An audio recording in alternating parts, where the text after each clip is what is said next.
To determine if 14 American wire gauge THHN wire is suitable for a 10 horsepower 460 volts 3-phase motor, a comparison of the wire's ampacity and the motor's full load amps, or flow, is necessary. 14 American wire gauge THHN wire has an ampacity of 20 amps. The 10 horsepower 460 volts 3-phase motor has a full load ampacity of 19.3 amps. Comparing these two values, the ampacity of the 14 American wire gauge THHN wire, which is 20 amps, is greater than the full load amps of the motor, which is 19.3 amps.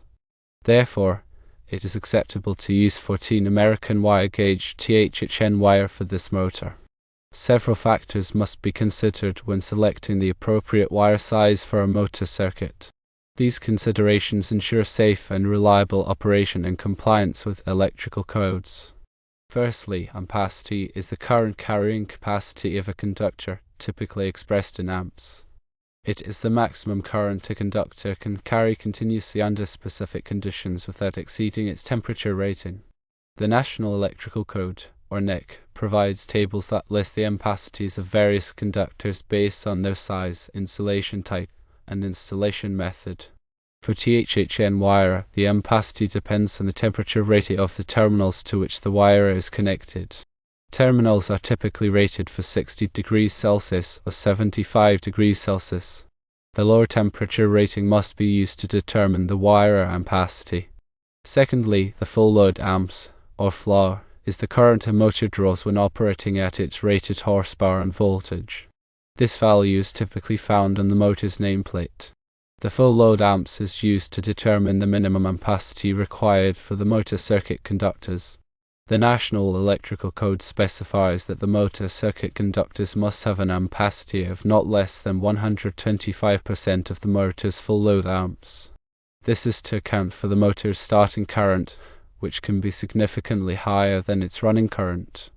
Thirdly, the National Electrical Code specifies requirements for overcurrent protection devices, such as circuit breakers or fuses for motor circuits. The overcurrent protection device must be sized to protect the motor and the circuit conductors from overloads and short circuits. The maximum size of the overcurrent protection device depends on the type of motor, the full load amps, and the starting current characteristics. Fourthly, voltage drop is the reduction in voltage that occurs along a conductor due to its resistance. Excessive voltage drop can cause motors to operate inefficiently or even fail. The National Electrical Code recommends limiting the voltage drop in motor circuits to no more than 5%. Voltage drop can be calculated using Ohm's law and the conductor's resistance per unit length.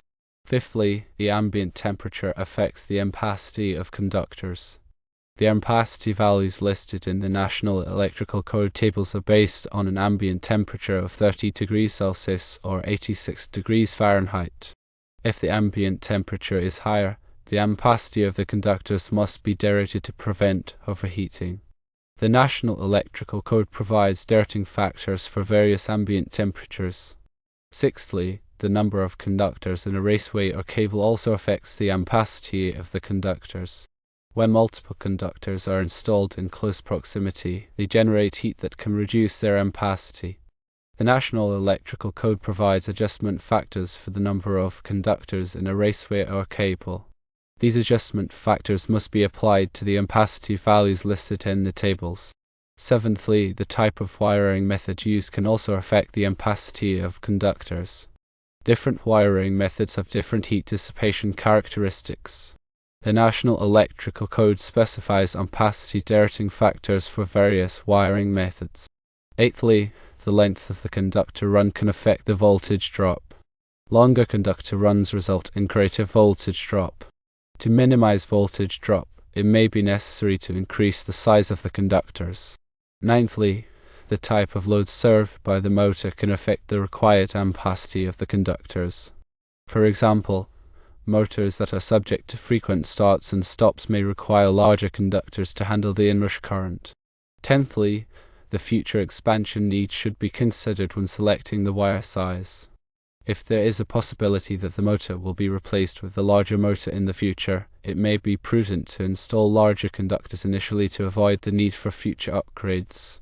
In this specific case, with a 10 horsepower 460 volts 3-phase motor having a full load amps of 19.3 amps, using 14 American wire gauge THHN wire with an ampacity of 20 amps appears to be acceptable based solely on the ampacity requirement. However, all the other factors mentioned above must also be considered to ensure a safe and compliant installation. Specifically, the overcurrent protection device should be sized appropriately, voltage drop should be calculated, ambient temperature should be taken into account, and any applicable deterring factors should be applied. Also, it is important to verify local electrical codes and regulations, as they may have additional requirements that must be met. The National Electrical Code Section 430 covers motors, motor circuits, and controllers. This article provides detailed requirements for conductor sizing, overcurrent protection, motor protection, and control circuit wiring. Specifically, Section 430.22 covers the minimum conductor ampacity for motor circuits, which is 125% of the motor's full load amps. Section 430.52 covers the maximum rating or setting for motor branch circuit, short circuit, and ground fault protective devices. Section 310.15 provides the ampacity tables for conductors, including THHN wire. These tables are based on specific installation conditions and ambient temperatures. It is important to consult these tables and apply any necessary correction or adjustment factors. Furthermore, it is essential to ensure that all electrical work is performed by qualified personnel who are familiar with the National Electrical Code and local electrical codes. Electrical work can be dangerous, and improper installation can result in electrical shock, fire, or equipment damage.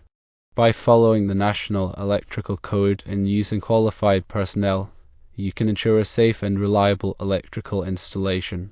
In summary, selecting the appropriate wire size for a motor circuit involves several considerations, including ampacity, full load amps, overcurrent protection, voltage drop, ambient temperature, number of conductors, wiring method, conductor length, load type, and future expansion needs. The National Electrical Code provides detailed requirements for these factors. In this specific case, 14 American wire gauge THHN wire appears to be acceptable based on ampacity alone, but all other factors must be considered to ensure safe and compliant installation. It is always recommended to consult with a qualified electrician or electrical engineer to ensure that the installation meets all applicable codes and regulations. Consider also that the starting current of the motor is much higher than the running current or full load amperage. The motor starting current, also known as inrush current, can be several times the full load current. This high current draw can cause voltage dips and potentially damage equipment if the wiring and overcurrent protection are not properly sized. The National Electrical Code addresses motor starting current in several sections, including Section 430.52, which specifies the maximum rating or setting for motor branch circuit, short circuit, and ground fault protective devices. This section allows for higher overcurrent protection settings to accommodate the motor's starting current. However, the overcurrent protection must still protect the motor and circuit conductors from overloads and short circuits. There are different types of motor starters that can be used to reduce the motor starting current. These include reduced voltage starters, such as auto transformer starters, power winding starters, and Y delta starters.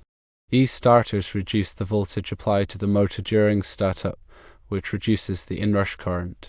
Another factor to consider is the type of load that the motor is driving. Some loads, such as pumps and fans, have a relatively low starting torque requirement. Other loads, such as compressors and conveyors, have a high starting torque requirement. Motors driving high starting torque loads may require larger conductors and overcurrent protection to handle the increased starting current.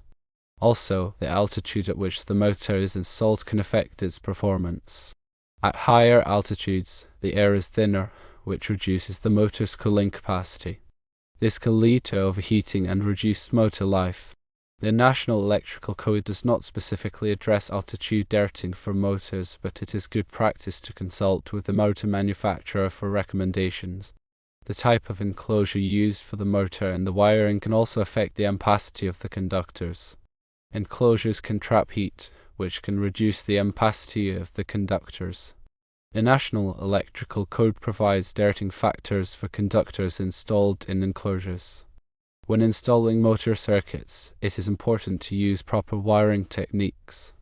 This includes using the correct size of conduit or cable, properly terminating the conductors, and ensuring that all connections are tight.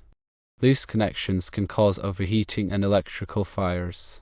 Regular maintenance is also important for motor circuits. This includes inspecting the wiring for damage, checking the connections for tightness, and testing the overcurrent protection devices. Regular maintenance can help to prevent problems and extend the life of the motor and circuit. To reiterate, while 14 American wire gauge THHN wire has an ampacity of 20 amps, which is greater than the motor's full load amps of 19.3 amps, a comprehensive electrical design must consider all the factors outlined in the National Electrical Code and other applicable standards to ensure a safe and reliable motor installation. It is vital to consult with qualified electrical professionals for specific applications to ensure code compliance and optimal performance.